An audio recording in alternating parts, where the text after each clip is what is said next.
appreciate you all coming, especially on championship night with the AFC game on. So we will make note that if anybody's watching the game on their phone or following it, please know spoiler alert. Some of us are recording the game at home for later on. So we appreciate you guys all coming out tonight and paying attention to the rules in that respect. I want to now bring out our two featured guests for tonight. Ladies and gentlemen, please make welcome Shirlita Settles and Mayor Muriel Bowser.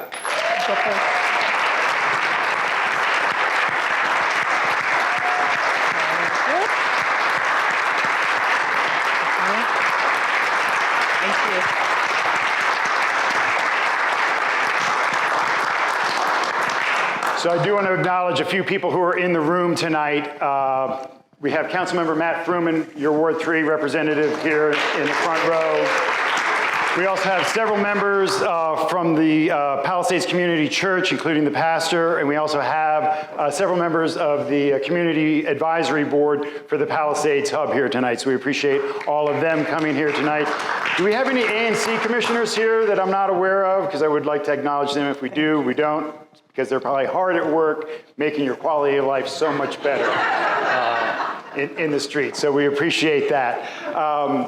I do want to tell you that a little bit about the hub here tonight. The Palisades Hub is a community center here that operates out of the Palisades Church in this facility. How many of you are here for the very first time tonight? We appreciate you coming. I'm going to tell you a lot about what goes on here every day, every night, every week. A lot goes on here.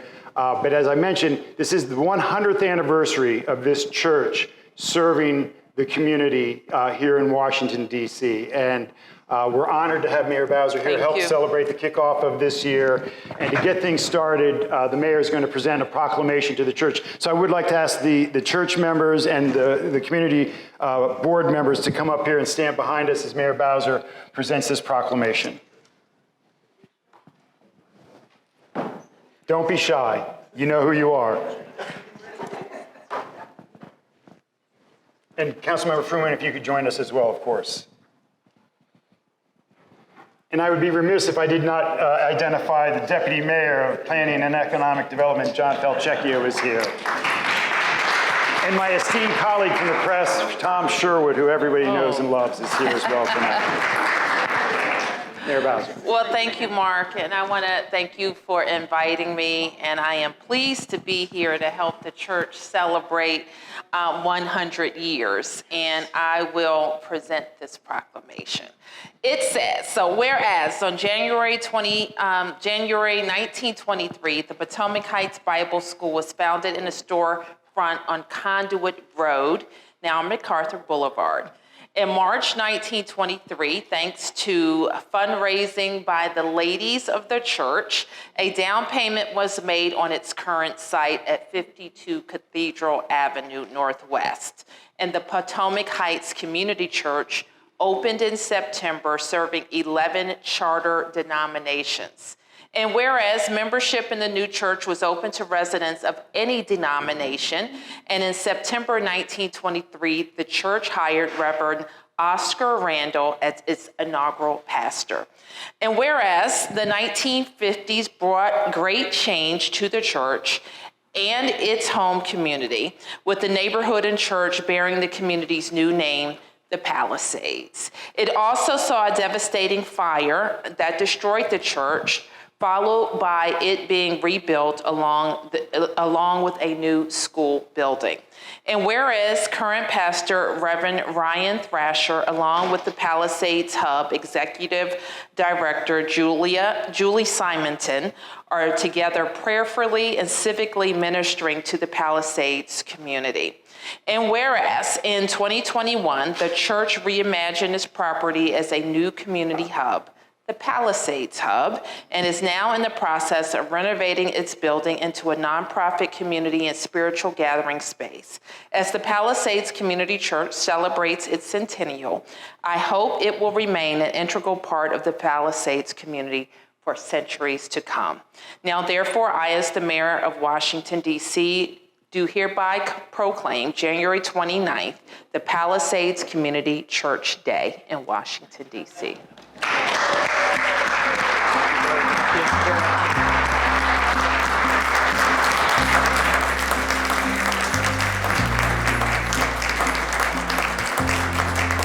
Mayor Bowser. We appreciate your patience.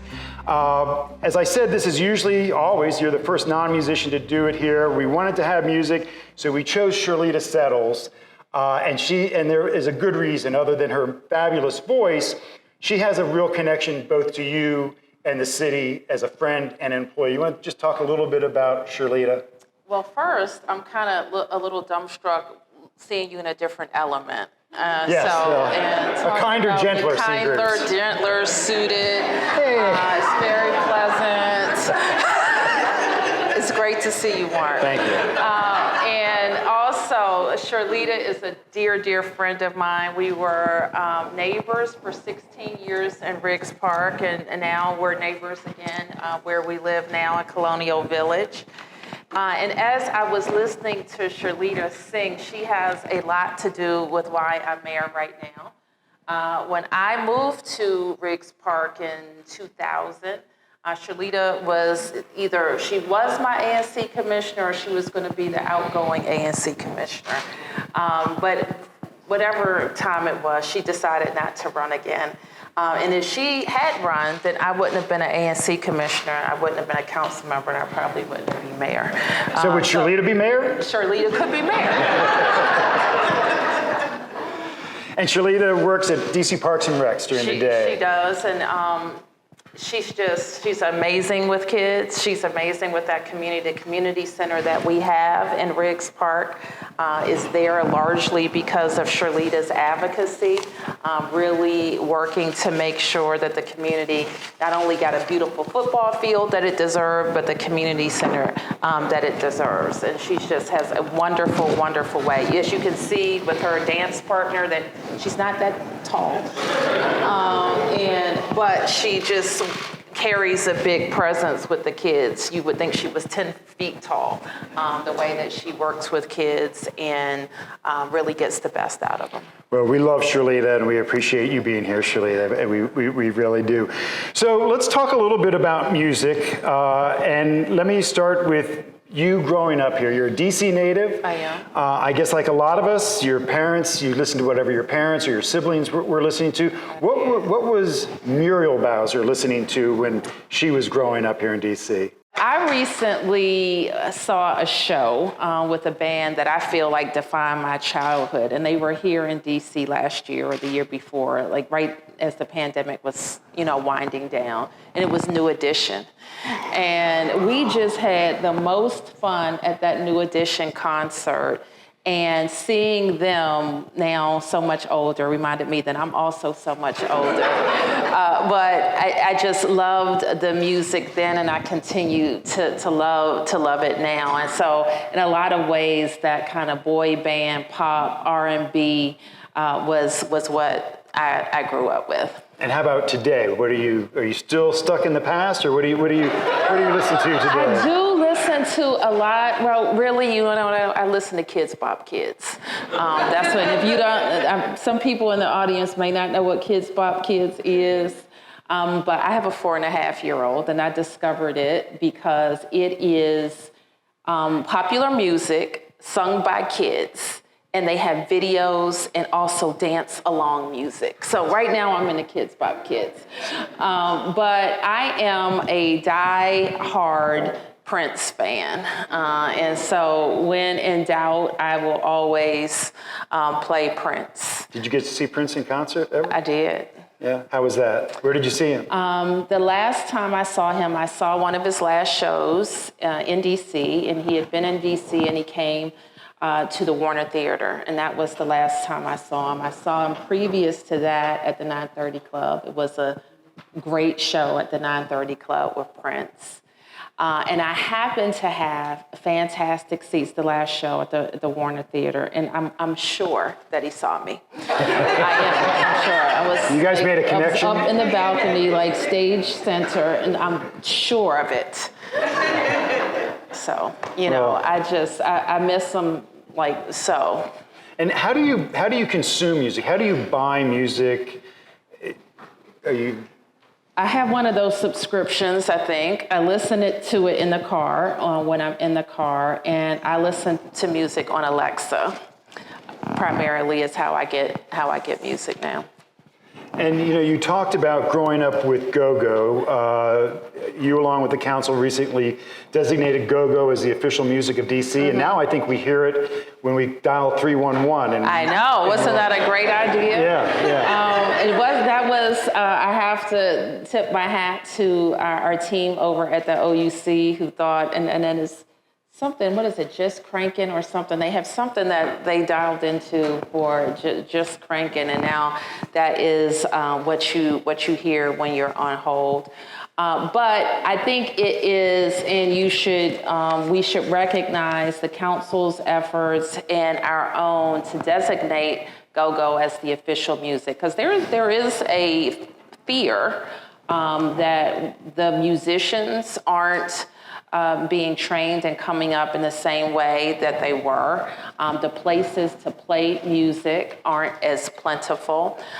So there's a real concern with the greats who have passed on that there won't be anybody around to play go-go music if we aren't really intentional about how to keep it alive. So the designation is certainly part of what we have to do, but putting the funds behind really having an intentional preservation program is important too. There is a Go-Go Museum in the works in historic Anacostia on Martin Luther King Avenue, which I think will be important. But I also want our institutions of learning to really embrace their role in Go-Go preservation, to make sure that we're training musicians, that they have performance places to play as well. I think Rare Essence has been playing for 40 years. That's now. about right. I think they just celebrated their 40th anniversary. Staying with GoGo for one more minute, GoGo has morphed into more than just music. And is a real deep-rooted part of our culture in DC. And we saw it somewhat threatened, and it spawned the Don't Mute DC movement after there was the cell phone store down on U Street that was broadcasting it out, and some new neighbors in the neighborhood complained about that. And we've seen that movement carry on into a recent youth summit on violence, and there were people from that Don't Mute DC movement there.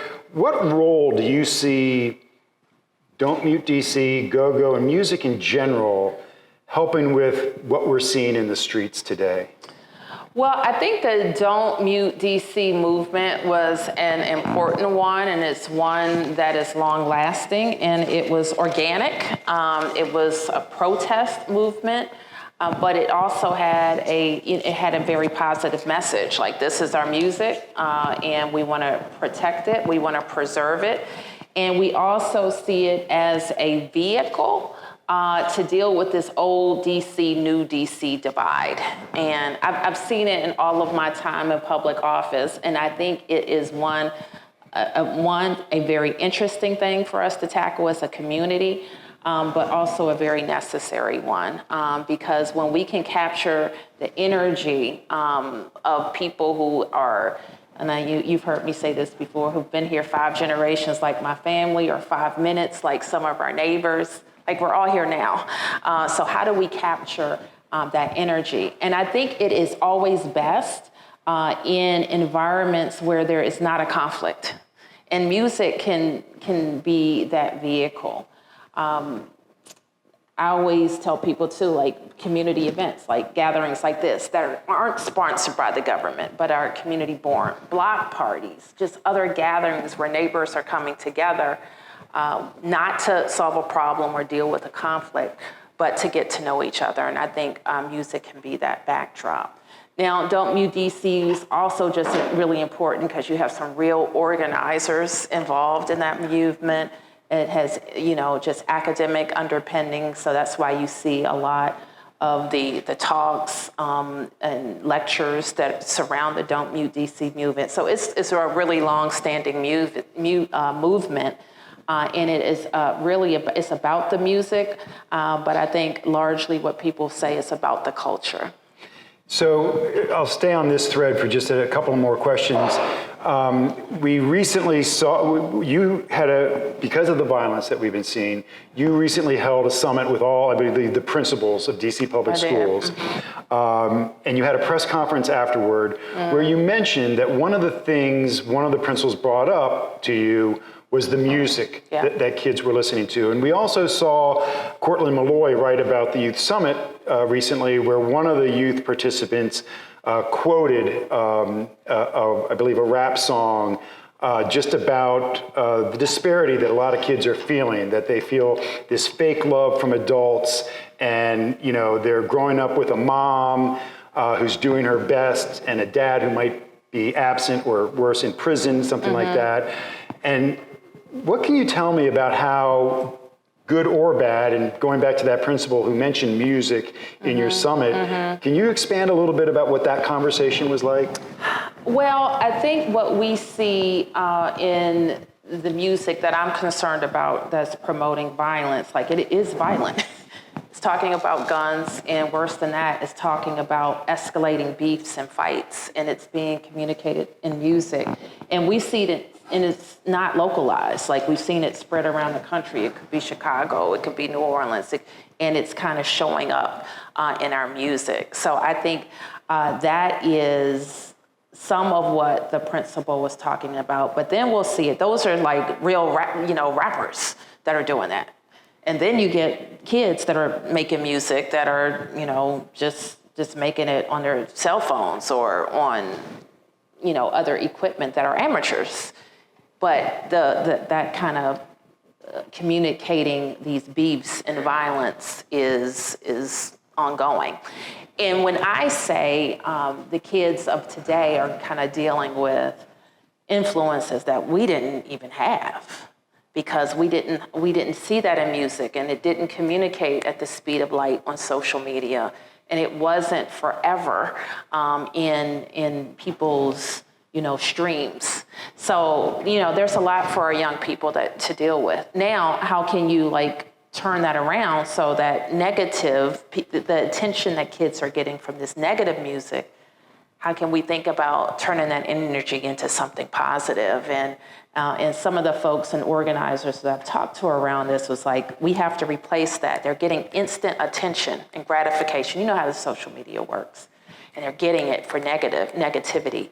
How can we give these kids forums to get that feedback, that instant reaction for something positive? You mentioned when we were talking about GoGo about losing some venues. And we saw during COVID. COVID was hard on all of us. I can't even imagine the pressures that you and your staff felt dealing with COVID the way that you did. But one of the things that you had to do was the lockdown and the shutdown. And live music and live performance venues were really the first things to close and the last things to reopen.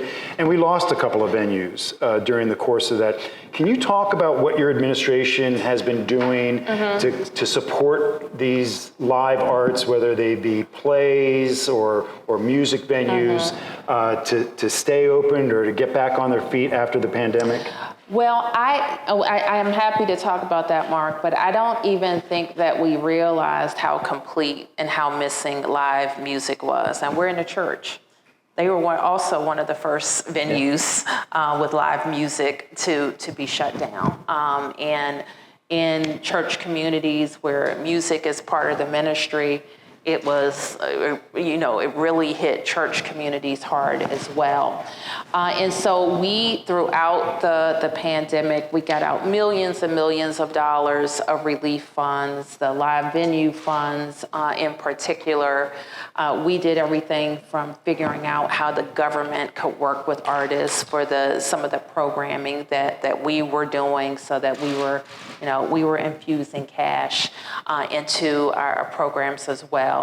The venues that also operate as restaurants got additional funds from our restaurant relief funds as well. So we've done quite a lot to help during the pandemic. But the biggest thing that we had to do was crush the virus and get people vaccinated so we could get open. And we always stayed focused on how do we do it safely, how do we get people vaccinated, and how do we get back open? And that continues to be our focus. And can you talk a little bit about the programs? I know DC has an Arts and Humanities Commission that gives out grants. You sponsor Art All Night, and talk a little bit about the things the government does to promote arts. We're pretty significant contributors to the arts. We now have, and it has its ups and downs because it's a dedicated tax tied to the sales tax. But we do have a fund that goes to our Arts and Humanities Commission. And our Arts and Humanities Commission has undertaken a almost 2-year-long look at how it is investing in the arts and ensuring that it's investing in the arts across all 8 wards. So that's very important to the work that we do. We created also a Creative Affairs Office, 202 Creates, which is really a month-long celebration of the creative economy. One thing that we struggle with in DC, now I know nobody here will believe this, but people, other places think we're square, like we don't have fun. There are no nightclubs, there's no nightlife, there's no music or dancing, and you can't make any money if you're an artist. So we have worked really hard to change that narrative about our town. We have really become a foodie jurisdiction. We have had vibrant nightlife in this town for a long time. We're working on other aspects of nightlife, including how do we support it with transportation, and so that we're a city that doesn't close at midnight. We really now, depending on where you live, you won't like to hear that, but we really want to create a 24/7 environment in Washington, D.C. So that is part of the challenge. We have an entire office. When I became mayor, I merged one really small office with one kind of small office. There was the Office of Motion Pictures, and then there was the Office of Cable Television. And I merged those offices to create the Office of Cable Television, Music, Film, and Entertainment. And its inaugural director was Angie Gates, who has done an amazing job. She's now the director of Events DC. But what that focus was how do we use our entertainment muscles to attract more business, to attract people who do the business of entertainment to our city, and to make sure that our creative economy, we're doing everything as a government to support it. How can we support our restaurants? Not, apply them with onerous fees and policies. How do we support our hotels to make sure that they are vibrant and that they could withstand this pandemic? And I'm happy to say they're back. Our tourists are back. We're still looking for a business traveler, but our tourists are back. So we're very happy about that. But also, how do we support artists? And I think as I look at artists, there's probably a lot more work that we can do. Largely, people will talk to me about they need affordable space, both to create and to live. And I think as we think about remaking some parts of our city, we always have that in mind. Creative space for work, and a lot of visual artists, like dance, artists need space. And so how can we be supportive of that? I will go to food for 2 questions, or 1 question. I'll wrap them into one, since you mentioned food. You made a little ripple with a couple of food comments that you've made in the past few years. You put out a best pizza list in 2019, which I don't know that I necessarily agreed with. Okay. And then you made some comments about mumbo sauce that a lot of people didn't agree with. Right. You want to talk about those? No.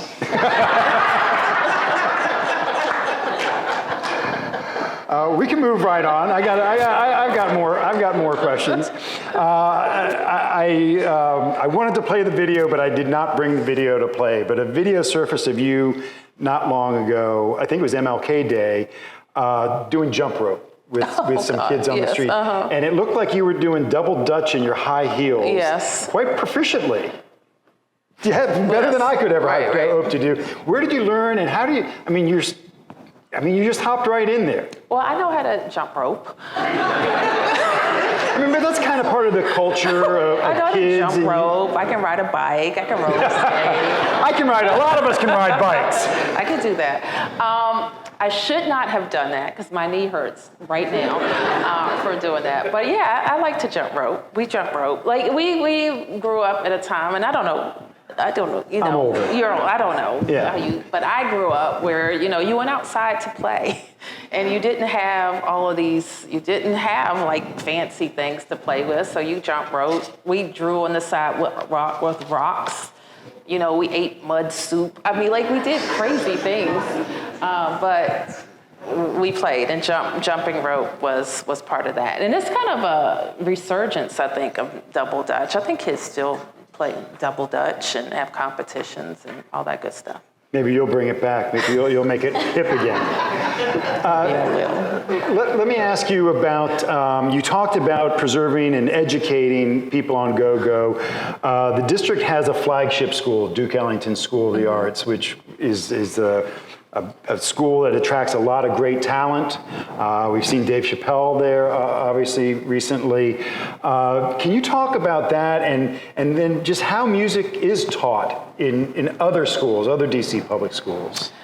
You know, I think it varies how music is taught, and certainly Duke Ellington is our performing arts school, and we recently invested almost $100 million in developing a state-of-the-art, beautiful theater. Beautiful school. It also has a magnificent theater, a couple of them in the building. And we just want our kids to have the premier arts education. So I think our focus on Duke has to be, and mine has been, what's its next phase after its founder and its main patron, Peggy Cooper K-Fritz, kind of passed the baton even before she died to the next generation to make sure that Duke lived forever. You mentioned Nirvana, I think. Yeah. And actually, Nirvana's in one of your playlists as a band that you listen to. Foo Fighters, now the drummer from Nirvana, had been having his annual concert in D.C. Dave Grohl likes to say he's from D.C., but he's really from Virginia, so we know that's fine. That's fine. Okay, For him. But when he had his last concert before the pandemic, he advertised it as being in Washington, D.C. It was actually out at FedEx Field, which we know to be Maryland, and you took him to task on social media about that. Can you talk just a little bit about that situation where so many of our suburbs like to refer to themselves as DC, particularly when attracting things like music and arts and big names? And I know, for instance, and I will mention Gary Olees, who just passed away, who had started the Birchmere in Virginia back in 1966, but he told me recently that it was very hard for him to attract some national acts because he was trying to bring them to the DC region, but because he was in Virginia, he found himself competing with the Anthem and 930 and places like that. How do you work around that dynamic? Well, I don't like it when they do it, but it is true that when we get activity in the region that's associated with DC, it's good for us. That part is true, because especially for people who are traveling and spending nights in hotels, even if they're on the outskirts, they will come to DC. So they're going to spend time in DC. And most people that can will stay in DC. So, you know, the real dollars and cents of it is it's not terrible. What I don't like is I don't like cheap knockoffs of us. And sometimes you see that in the suburbs, and then they'll have these fake names like National something or Capital this. And then that really bothers me, because I do think sometimes people actually think they're in DC when they've been sold this bill of goods, like I'm at National something. I actually had... National Harbor, do you want me to say it for you? Okay. You won't catch Shirlita playing over at the casino. Right. But I had a group, they brought a lot of people to the area, and they wanted to meet me, and I will always sit down when people are planning big events in DC, courtesy meeting. And I think I just assumed that they were in D.C. And then I asked the lady, I said, oh, so where are you staying? I think she's going to stay. We're at the Hilton, we're at the Marriott, we're at this. And she goes, oh, we're at National Harbor. And I couldn't even conceal how, I was like, huh? It's like, you see me. But at the same time, I saw that group in and around our restaurants and at our different venues. So our job is to make sure that as we're selling our destination, that people know, and we've done, I think, a really good job over the last many years, making sure there are price points for everybody. So it used to be that the school kids would, they would stay in Silver Spring because that was the best value. They can easily get downtown. But now we have different hotel offerings at many, many price points. So we have to kind of rebrand with folks that think they have to stay on the outskirts because that's what their group wants to pay. Have you attended South by Southwest? I have. And so what did you learn from South by Southwest about what you could bring to DC? Well, we go to South by to attract employers, to really attract tech. And part of our job at South by is to let them know that we're not just the federal government, that you can be tech and work here, and that young people who work for those companies would want to live in DC. So we actually have I have to check in because we see when we're going to go back to doing it. We would have a huge activation, like the best activation. And I actually have to give credit to my predecessor because they started the DC activation in Southwest. We made it, bigger and different, and made sure that we included musicians. And we take our musicians down to South by to really introduce in a music town. Austin is great music in Austin, but DC is definitely on the map at South by. You had great success for 1 year, and I want to ask you how you and Pharrell and I didn't necessarily get along at your press conference, but you got the Something by the Water, Pharrell's big show here last year. He's going back to his hometown next year. How did you get that, and what did you learn from that as something that you might be able to replicate? What I learned from that is we have to do it. There are most of our music and acts that come to DC are privately promoted and recruited. But as we are rethinking our downtown and reclaiming space and using space differently and trying to get more people in the downtown, the district has to be a partner in some cases. And you mentioned John Falchicchio, who's my deputy mayor for planning and economic development. We had some calls with people who were interested in bringing Pharrell to DC, and we got him here. And so you think that the city could sponsor something along those lines in the future? I think that the city can sponsor, whether it is just making the way easier, whether it's, the traffic, and we had to do a lot with them with where it was going to be and supporting it with our public safety personnel and our trash personnel and traffic. Those are the types of things that we normally do to get big and special events, but I could see us doing something else. We, for example, do an Emancipation Day concert, and that's really the only thing that we've sponsored as the city directly in my time. But there are things like that we can do. Your good friend Marion Barry had a New Year's Eve concert down in Pennsylvania. Have you thought about trying Please don't tell Beverly that. No, I haven't. Well, now that we have the post office back and saner hands, those of us who remember there was the stamp drop. Does anybody remember that? Okay, and we know a lot of the surrounding jurisdictions do like family-friendly events, first nights and things like that. The Wharf has done really great programming around a lot of the holidays to bring people down to the Wharf. So I think that we're open for events that we help with financially and have great organizers to help us to bring people downtown. We've had great success with our holiday markets that have largely been in the downtown, but how do we use that space to get people down? I was moving around the city all weekend, and it was packed. So yesterday, I think it was 55 degrees. The auto show attracted a lot of people. The Monster Jam, which I was at today, attracted a lot. Like, it's people everywhere in the town. Now, unfortunately, a lot of them are driving, and we would like them to get back on the bus and get back in the metro. But the activity that is not work-related activity is really coming alive. I would just remind you, if you did write down a question on any of those cards, if you just kind of hold them up, we'll get a volunteer or staff member to come. Oh, you've got them. Great, Charlotte. Would like some more cards. Okay. Bill Rice would like a card. Shocking that Bill Rice has a question.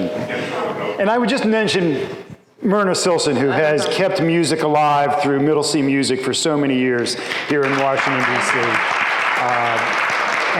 And it's all part of the fabric that keeps music and the arts and culture in D.C. alive and well.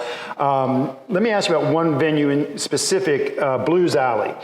Recently had a fire that a lot of people were fearful may have been the end of Blues Alley. It has been there for decades and decades. Can you talk about just how the city helped Blues Alley reopen and how the city helps venues like Blues Alley? Well, we just were there to make sure that whatever they needed, working with, their contractors and insurance company in the way of permits and the like, that they knew how to go about getting it. So we're there to support businesses to get open anytime they have a difficulty. Short and big font. I really appreciate the people who wrote these questions. Thank you very much. It was recently announced that the Park Service is working on reopening Carter Barron Amphitheater. And anybody who grew up here in DC has probably had some great memories of Carter Barron. Can you talk, I know it's a federal responsibility. You must have some stake in that. Yeah. Can you just talk about any memories you have of Carter Barron or what you anticipate happening when Carter Barron reopens? Well, I would kind of step back more broadly and say we have a lot of things from the federal government that we want. And so I don't want to work with them on a piecemeal basis. I want to work with them on the district's interest broadly. So we like the Carter Barron. I have great experiences at the Carter Barron. We like the fields. We appreciate the tennis stadiums. So there are a lot of things. We like RFK. We don't think it should be falling down in the banks of the Anacostia River. We like the different parks throughout the city that we think we could do a better job at programming and taking care of. So I think there's a lot of things for us to work with the National Park Service about. You mentioned RFK. If a football stadium is built there, RFK is coming down, we know that. If a football stadium is built there, do you see it being a multi-use facility where there would be more than just football there? There would be opportunities for concerts or other events there as well? Oh, for sure. It would be a multi-use. Now, obviously, we have a soccer stadium and we have a baseball stadium, so it would be a venue that could hold other large events. I know there's been much made about Taylor Swift not coming to Washington, D.C. Because of I guess she wants bigger venues. Are you working on that with Taylor? Not yet. Speaking of Taylor Swift, that is a great segue into Ticketmaster that we saw, and Live Nation on Capitol Hill, questions being asked about Ticketmaster and how they operate or don't operate well. And one of the questions from the audience is about service fees that a lot of these ticket outlets charge. We charge here when we sell tickets. Is there anything that can be legislated that could reduce service fees when families are trying to buy tickets to get to a baseball game or a concert in town? I honestly know nothing about that issue. And so I've been very interested in this kind of Ticketmaster and how it got the interest of the Congress. So I'm going to pay some attention to it, but it's not something that I know a lot about. We do always want people to be able to enjoy live entertainment in the city and have it be family friendly, but I don't know that the council has ever looked at the service fees. I'm happy to do it. I'm sure Councilmember Fruman will get on that with his staff tomorrow morning. A couple people have asked through their questions if you have any favorite venues, either for art, museums, or for live music, or any type of entertainment venues that you like. I like so many of our venues. I actually love to see shows at the Warner Theater. I think it's one of our beautiful, intimate settings at the Warner. So anytime there's an opportunity to go there, I love going there. I'm going to mention a newer one that many people, and I see, I was there for an event over the last several days, and I see it becoming like a real civic hub for entertainment, but also just, you know, readings and lectures, and that's the Martin Luther King Memorial Library. So if you haven't been to our central library in a while, you need to get there. Rich Ray's Gavlin has done just a beautiful job of transforming the library experience. We all know you can get books at a library, but we all also know people are consuming information in so many different ways that the library had to catch up to that. And I think that's what we see at the Martin Luther King Library. So they attracted a pop-up exhibit. And I had pop-up in my mind when I showed up there, and what I saw was a Smithsonian quality exhibit about Emmett Till right in the lobby of the Martin Luther King Library. And then they set up a panel talk, and they had members of the Till family come, and probably about, I don't know, 200 people in the audience, just in one of the wings of the first floor of the library.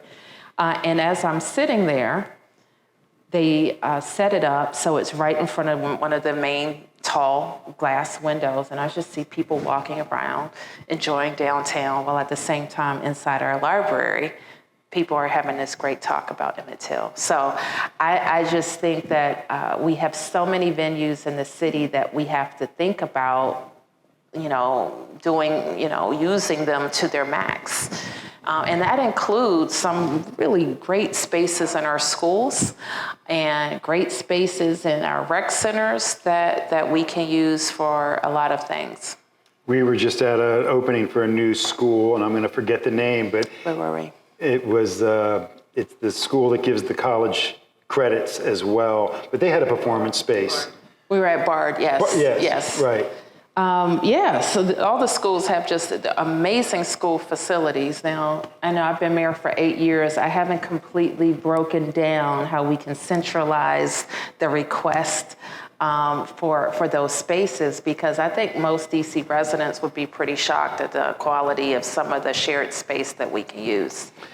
Most of us have noticed the TV camera in the back of the room. That's DC Cable, Channel 16, which is recording this, and will re-air this at a later date, and we very much appreciate that. What kind of programming can the DC Cable channel does offer for arts and culture?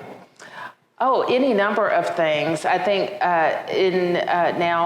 my former press director, LaToya Foster, is now the director, and she has a behind the camera background and an eye for different programming. And so I think that I would stay tuned for what LaToya has in mind.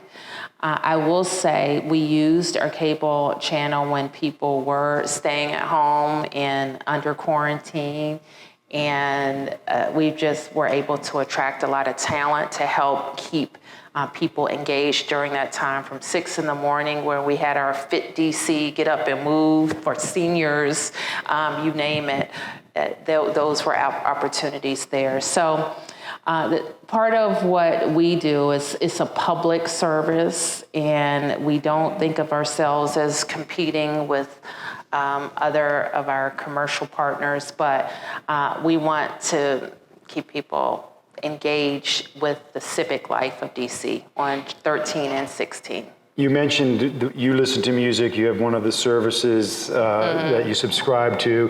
DC still has some radio stations that are playing music and local music. We have WPFW and WHUR, just to name two. How does the city support that kind of avenue for music? Is the city able to support, WPFW is a nonprofit. We support in the way of advertising city services and programs, and we use all of our local partners to do that. We go on the airwaves, we use our print media, but we especially, we have invested quite a lot in urban radio, and our Latino radio stations. It's been a good way for us to connect with constituents. We talked a little bit about Art All Night, but there are a lot of things that happen throughout the year in DC. Jazz Fest and the H Street Festival. Can you talk a little bit about those kind of events that happen? Well, those things are huge, and you've heard me talking about how to replace our workers who we don't expect that we'll go back to work volumes pre-pandemic 2019 numbers. We do think that we'll have more people working in their office more of the time. But in the meanwhile, we still want to be able to support our coffee shops and restaurants and retailers who are in our commercial corridors and change the balance. So festivals are a great way to bring, thousands of people to a corridor who might not otherwise be there. And we have promoted festivals and open streets or in other ways that we have tried to share our roadway spaces and promote commercial activity. Can you talk a little bit about art in public space? I know the city, graffiti sometimes is something people don't want if it's on private property, but it's also something that the city makes space available for. I know the city in the Wilson building has preserved some of Cool Disco Dan, who's probably the most famous graffiti artist to come out of DC. Some of his work is on display there. How does your administration, how does the city kind of strike that balance between giving a platform to public art like that, but also respecting private property? Well, we try to get we get the consent of the property owners, and we work with some really talented artists, and we formalized the program out of DPW, and it's our public art, Murals DC is what we call it, and it's a DPW program. And I don't know, we have hundreds now, I think, of Murals DC in alleys throughout the District of Columbia on the sides of private property. And what's special about that is, but for that art, they probably would be tagged with graffiti that people don't want. And so hiring artists, bringing them in, sometimes there's a theme. We have a 51st state theme. So we have many 51st state murals throughout DC, and that's how we do it. I do have an idea. This is another thing with the Park Service that we'll work on. Some of our bridges, especially in Rock Creek Park, that are tagged along our metro stations. There's some other themes like around the cherry blossoms that I think that we can promote on murals throughout DC too that are interesting, and that in themselves they become destinations for people. There's one, I think it's off of H Street, where there were a series of, we called it an allegory of murals that are a place now where people will go. And we can't forget, I was at a meeting with the president recently, and we were talking about, some mayor asked him a question, and he said something just so simply. He said, focus on the thing that makes you unique in and focus on growth. That's it. That's all you should be doing. Now, he was a senator and a president, not a mayor, but it did make sense to focus on those things that make you unique. So we opened on the wharf, for example, Hell's Kitchen yesterday with Chef Gordon Ramsay, who I know he's like really tough on TV, but he's so nice. In person and tall too, and so we're looking out the windows of his restaurant, and I said, you know, Chef Ramsay, that show's going to be filled with cherry blossoms soon. Looking over at Haynes Point on East Potomac Park, and I could see his eyes just getting like, really? So these cherry blossoms, like we have to like even educate him, like this is a real thing that's DC that is going to be very good for your restaurant. Just as we get ready to wind up, if anybody has more questions, filled out cards, didn't get them picked up, threw them, they're here. Thank you very much, Charlotte. Let me ask you about, we're a nonprofit here at the Hub and my fellow board members are here. What advice would you have for small community-based nonprofits, whether they're trying to foster arts or music or just, help for the community? What advice would you give these nonprofits, and what is available to them through the government? I would definitely, for your arts, if your focus is on the arts, is the Arts and Humanities Commission and the various grants that they have that come out that support arts and entertainment. And they do it pretty regularly. Also, we have a website through John's office called Obviously.dc.gov that talks about all of our, programs and grant programs that support businesses. One person here is asking about support for the DC archives and possibly through UDC. Yeah, we all know who asked this question, or he's self-identifying now. And I will just say, Bill Rice does a yeoman's effort of trying to preserve the history of Washington, D.C., and it is much appreciated, and possibly the person who caused me to go on a rant about RFK memorabilia recently. But what are the plans for the DC Archive and a library, a DC history library, or a museum that we don't currently have? Well, the archives, we've identified space at UDC, and I will admit that it's kind of, we've had various ideas about how and where we could build the archives. And I'm very, very pleased with a UDC location because it also gives it the support of the whole institution.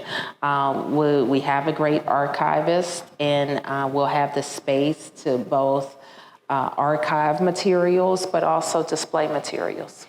And I will say, as someone who's been down to the archives, the district's history is our nation's history, and there are some amazing artifacts that the district has, not the least of which is the Lincoln Log. It's the police blotter from the night President Lincoln was assassinated, and has the most amazing handwritten narrative in the most spectacular handwriting I've ever seen that sits in the chief's safe because we don't have that kind of place. But that's the type of thing people would be able to actually see up close and learn for. I will answer the question about Carter Barron because it's a federal thing, and I did a story on it. The Park Service hopes to begin construction in 2026 on that, so we're in the planning phases for that. What do you like to do in your free time?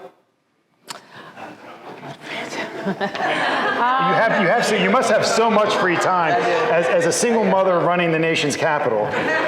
So I was telling a friend today, like this first January of my third term feels like the first January of my first term in terms of just the amount of things and places to go, because everything that has been on a break for 2 years is now back. And I'm trying to get to them all. So I've been really, really busy like this.